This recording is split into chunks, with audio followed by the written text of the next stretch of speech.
महेश्वर में चुनाव प्रचार का शोर अब थम गया है। बीजेपी और कांग्रेस दोनों ही दिन भर चुनाव प्रचार में व्यस्त रहे। बीजेपी की ओर से मुख्यमंत्री शिवराज सिंह चौहान ने केरियाबंदी में बीजेपी प्रत्याशी राजकुमार मेव के लिए वोट मांगे तो कांग्रेस भी जोशो खरोश में दिखाई दी। हालांकि प्रचार खत्म होने के ठीक एक दिन पहले ही खरगोन एसपी को हटाने के मामले में राजनीतिक दलों ने कोई प्रतिक्रिया नहीं दी। वहां का प्रशासन पूरा चुनाव लड़ रहा है, चाहे जिला आबकारी अधिकारी हो, चाहे थानेदार हो, चाहे एसडीएम हो, खुलेआम वहां पे कांग्रेस को हराने के लिए ये प्रयास कर रहे हैं। 2 दिनों तक रोड शो करने के बाद दिग्विजय सिंह की महेश्वर में हो रहे उपचुनाव को लेकर कुछ ऐसी ही प्रतिक्रिया सामने आई। कमोवेश पूरी कांग्रेस का ही यही आरोप था कि महेश्वर में प्रशासन ने सारे नियमों को ताक पर रख दिया। प्रचार के पहले ही दिन पहुंचे नेता प्रतिपक्ष अजय सिंह को प्रशासन ने रास्ते में ही रोक दिया था। वजह बताई गई कि उनके साथ गाड़ियों के काफिले की संख्या ज्यादा है, तो जगह जगह पुलिस की जांच ने कांग्रेस को सभाव लेने में दिक्कत पैदा कर दी। लिहाजा कांग्रेस की ओर से चुनाव आयोग को शिकायत की गई। इस शिकायत का असर ये हुआ कि आयोग के डंडे के बाद चुनाव आयोग ने एसपी खरगोन आरपी सिंह को हटा दिया। हालांकि इस मामले में कांग्रेस के सभी आरोपों को मुख्यमंत्री सिरे से खारिज कर रहे हैं। निर्वाचन आयोग की किसी भी कार्रवाई पर हम कोई टिप्पणी नहीं करते। इनका काम है स्वतंत्र और निष्पक्ष चुनाव कराना। लेकिन जहां तक मध्य प्रदेश का सवाल है, यहाँ भारतीय जनता पार्टी ने भी सारी मर्यादाओं का पालन किया है। पार्टी और संगठन चुनाव लड़ रहा है। 12 जून को होने वाले महेश्वर उपचुनाव में महेश्वर के 1,83,900 मतदाता प्रत्याशियों के भाग्य का फैसला करेंगे। इस प्रचार के दौरान जहां कांग्रेस ने भी अपनी पूरी ताकत झोंकी है, बीजेपी की ओर से भी धुआंधार प्रचार हुआ है। अब इस प्रचार का महेश्वर की जनता पर कितना असर हुआ है, इसका इंतजार 12 जून तक करना होगा। मनीषकांत जैन, बंसल न्यूज, महेश्वर।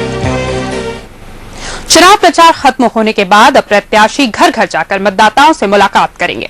12 जून को होने वाले मतदान के लिए जिला प्रशासन ने भी अपनी कमर कस ली है। प्रशासन की फर्जी मतदान पर खास तौर पर नजर रहेगी। इसके लिए 5 केंद्रीय सुरक्षा बल की कंपनियों को महेश्वर में तैनात किया गया है। शाम 5 बजते ही महेश्वर में चुनाव प्रचार का शोर खत्म हो गया। जिला प्रशासन ने मुस्तैदी दिखाते हुए बाहरी लोगों के प्रवेश पर रोक लगा दी।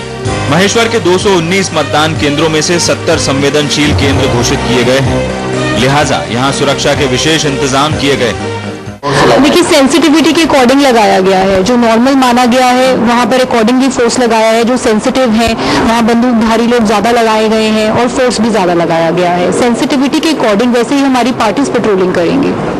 चुनाव के लिए 1200 अधिकारी कर्मचारी ड्यूटी पर तैनात रहेंगे। 219 मतदान केंद्रों पर मतदान दलों को पहुंचाने के लिए 30 रूट बनाए गए हैं। साथ ही सुरक्षा की बात की जाए तो केंद्रीय सुरक्षा बल की 5 कंपनियों की तैनाती की गई है। महेश्वर की सीमाओं पर मतदान के दौरान खास तौर पर निगाह रखी जाएगी। इस विधानसभा सीट के लिए मतगणना 15 जून को होगी, जिसके लिए भी विशेष इंतजाम किए गए हैं। इस बार चूंकि हमारी मतदाता सूची में 100% मतदाताओं के फोटोग्राफ्स हो गए हैं, तो माननीय निर्वाचन आयोग ने निर्देशित किया गया है कि केवल या तो फोटो आइडेंटिटी कार्ड एपिक अथवा जो फोटो युक्त मतदाता पर्ची मतदाता स्लिप जो हमारे बीएलओ ने घर घर जाके बांटी है, केवल ये 2 पहचान पत्र ही मान्य होंगे। इन दोनों के भी अतर यदि कोई व्यक्ति तीसरा कोई पहचान पत्र लेके आता है तो उसको मतदान नहीं करने दिया जाएगा। महेश्वर विधानसभा में मुख्य मुकाबला बीजेपी के राजकुमार मेव और कांग्रेस के देवेंद्र साधो के बीच में है।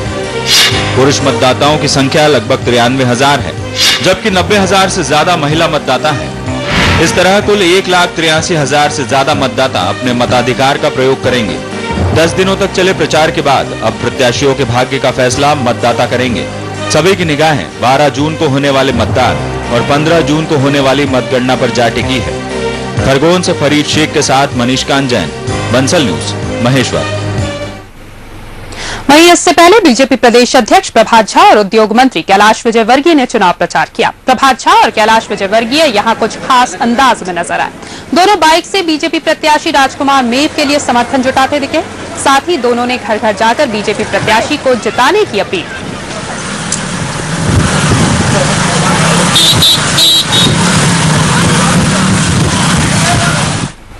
वहीं कांग्रेस प्रत्याशी देवेंद्र साधो के समर्थन में प्रचार करने केंद्रीय राज्य मंत्री सचिन पायलट खरगोन पहुंचे।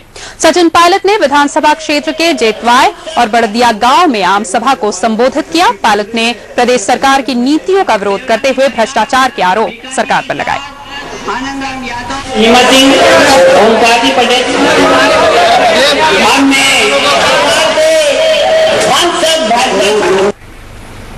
इक्कीसवीं शताब्दी की तरफ हम लोग अग्रसर है। ये भारत वर्ष आगे बढ़ रहा है।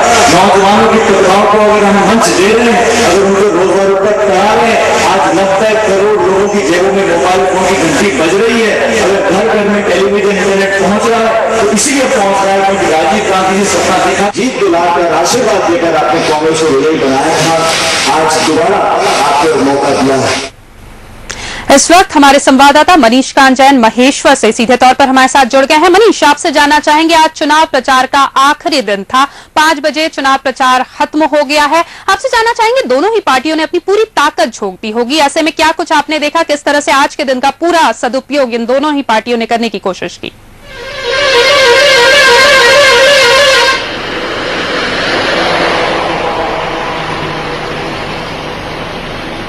चुनाव प्रचार खत्म होने के बाद अब दोनों राजनीतिक दलों के प्रत्याशियों और उनके समर्थक, जो स्थानीय समर्थक हैं, वो अब घर घर जाकर जो मतदाता हैं उनके साथ संपर्क करने की कोशिश कर रहे हैं और उनसे अपना समर्थन मांग रहे हैं। वैसे महेश्वर विधानसभा के बारे में ये कहा जाता है कि जब मतदान का शोरगुल खत्म हो जाता है, बाहरी नेता वहां से प्रस्थान कर जाते हैं और उसके बाद जब जो स्थानीय प्रत्याशी हैं वो घर घर जाकर जब समर्थन की मांग करते हैं, उसके बाद ही चुनावी माहौल बनता है। और उसके बाद अभी कहा जाए तो कल का दिन भी है, परसों मतदान होगा और प्रशासनिक रूप से तैयारियां पूरी हो गई हैं और जो चुनाव जो इलेक्ट्रॉनिक मशीन है, वोटिंग मशीन, उसका वितरण भी शुरू हो गया है। इसके अलावा अब यदि देखा जाए तो जो स्थानीय स्तर पर जो समर्थक हैं वो घर घर जाकर जो मतदान और की अपील कर रहे हैं, उसी पे काफी कुछ डिपेंड करेगा कि किस प्रत्याशी के पक्ष में ये पूरा माहौल जाता है। जी बिल्कुल। और मनीष, आपसे ये भी जानना चाहेंगे, जो दोनों ही जो प्रत्याशी हैं बीजेपी के और कांग्रेस के, उनके क्या क्या पॉइंट्स है, क्या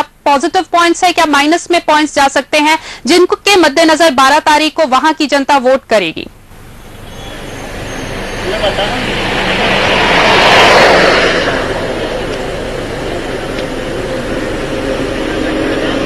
संयोक्ता, यदि इस पूरे विधानसभा और करीब 15 दिन से जो प्रचार अभियान चल रहा है, इस प्रचार अभियान में केंद्रीय स्तर से लेकर स्थानीय स्तर, मुख्यमंत्री और मंत्री स्तर के और विधायकों ने चुनाव प्रचार किया, तूफाने दौरे किए, हर क्षेत्र में उनका भ्रमण किया गया। भारतीय जनता पार्टी की यदि बात करें तो 40 से ज्यादा विधायक और 1 दर्जन से ज्यादा मंत्री इस पूरे चुनाव प्रचार और चुनाव अभियान में लगे रहे। कांग्रेस की बात करें तो कांग्रेस के राष्ट्रीय महासचिव दिग्विजय सिंह, केंद्रीय मंत्री सचिन पायलट, इसके अलावा राष्ट्रीय सचिव अरुण यादव के अलावा जो स्थानीय स्तर के नेता हैं और इसके अलावा प्रदेश स्तर के जो नेता हैं वो चुनाव की कमान संभाले हुए, जिसमें प्रदेश अध्यक्ष कांतिलाल भूरिया, नेता प्रतिपक्ष अजय सिंह भी शामिल रहे हैं। लेकिन यदि 15 दिन के चुनाव अभियान की बात की जाए और अभी पिछले 2 दिन से यदि महेश्वर की जनता के और महेश्वर विधानसभा क्षेत्र की जनता की बात की जाए तो महेश्वर की जनता बिल्कुल खामोश है। पूरी विधानसभा क्षेत्र में कोई रौनक नहीं है, कहीं ना कोई पोस्टर है, ना कोई बैनर है।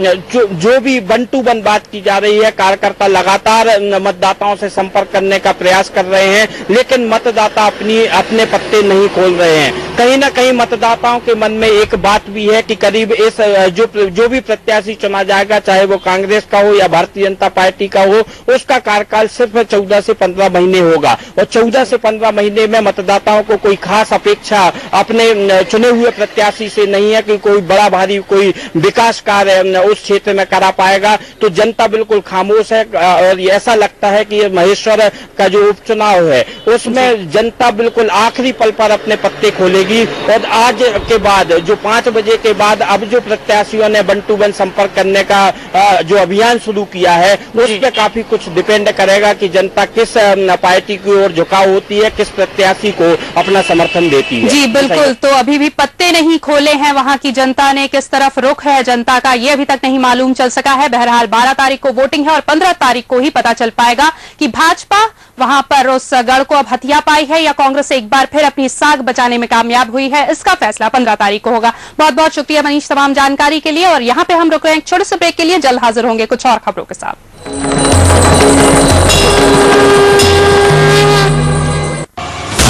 मिशन महेश्वर के लिए चरम पर पहुंचा प्रचार, किसके सर होगा जीत का ताज। और किसको मिलेगी मात? मिशन महेश्वर की हर खबर सबसे पहले